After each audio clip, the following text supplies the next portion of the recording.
Oke, sepakat kita semua ya?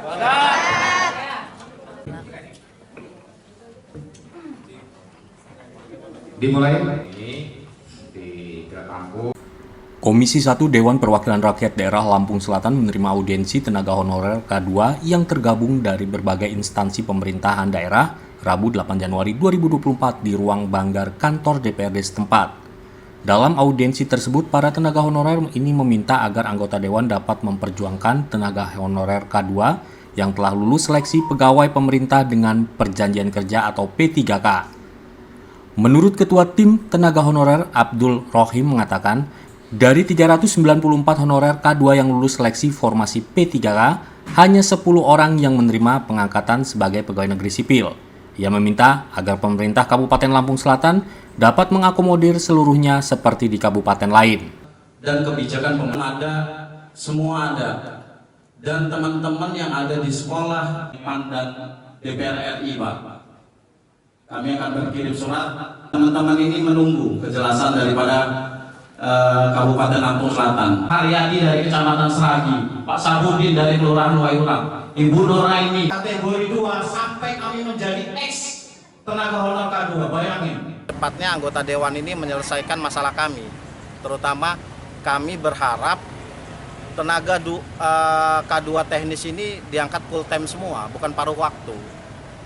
Karena Lampung Selatan ini menurut saya kabupaten yang tertua lah ya, tertua dan menurut saya yang sudah lama. Pringsewu aja bisa, Tanggamus aja bisa, provinsi aja bisa. Kenapa Lampung Selatan nggak bisa gitu loh?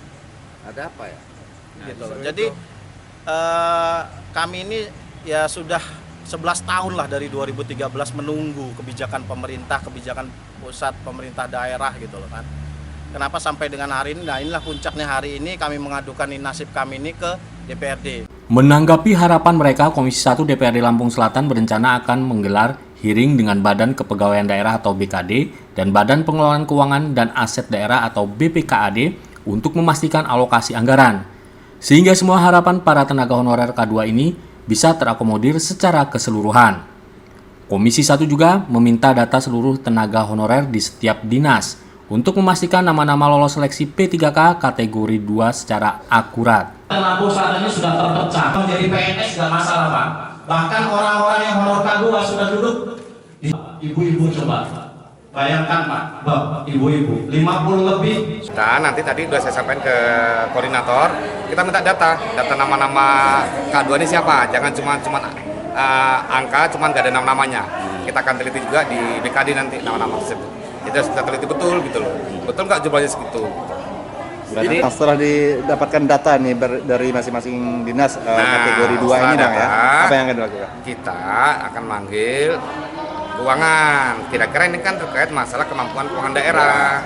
Karena yang menggajikan daerah. Nanti kira ada nggak anggaran yang bisa diselipkan untuk gaji mereka. Harapan kami ya harus ada sih. Dengan audiensi ini, tenaga honorer K2 berharap perjuangan panjang mereka selama lebih dari 1 dekade segera membuahkan hasil, sehingga pemerintah daerah segera mengambil langkah konkret dan menempatkan mereka bekerja penuh waktu sebagai P3K.